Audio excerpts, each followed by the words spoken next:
by the Mayor of City of Dapitan, Vito Cardino. It was endorsed to this August body for review by the Honorable Governor. Pursuant to Section 468 of the Local Government Code, otherwise known as Republic Act 160. Executive Order Number 4, Mr. Chairman, Series of 2013, is entitled Recalling and Revoking All Permanent Appointments and Promotions issued by Gobernador G. Jarosos Jr.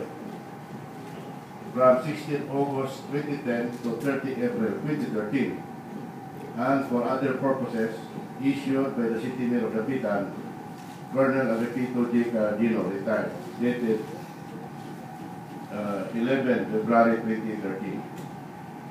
And Executive Order Number 8, entitled Amending Executive Order Number 4, dated 11 February 2013, regarding the recalling and revoking of all permanent appointments and promotion issued by Gobernador G. Jarosos Jr. from 16 August 2010 to 30 April 2012.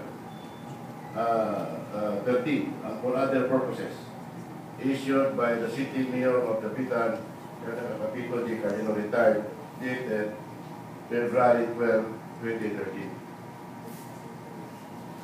The committee, Mr. Chairman, conducted a hearing on in the morning of March 5, 9 o'clock, at the session hall of this August body, to treat on this referral with the following in attendance as resource persons: Attorney Jerry M. Mayomita, Director 2 of the Civil Service Commission, Field Office; Attorney Jessica Sarmiento, our Provincial Attorney; Mrs. Aurelia H. Barrios, our Provincial Human Resource Management Office; Dapitan City Councilors Chris Marpagan and Apple Marien Angulong, together with 21 out of the 62 terminated demoted employees of the City Government of Dapitan per Executive Order Number 4, as amended by Executive Order Number 8, this province, to shed light and answer some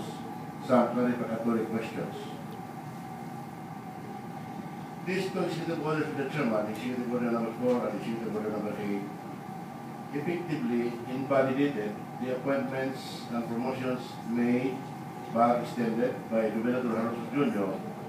when he was still the sitting City Mayor, until his certificate of candidacy was nullified and eventually ousted per Supreme Court decision dated 9 October 2012. Two employees whose appointments were all approved by the Civil Service Commission, and who upon appointment assumed their respective positions, faithfully performed their official functions and discharged their official duties pertaining to their respective positions, and were regularly paid of their respective salaries and other statutory benefits by the City of Dapitan until January 31, 2013.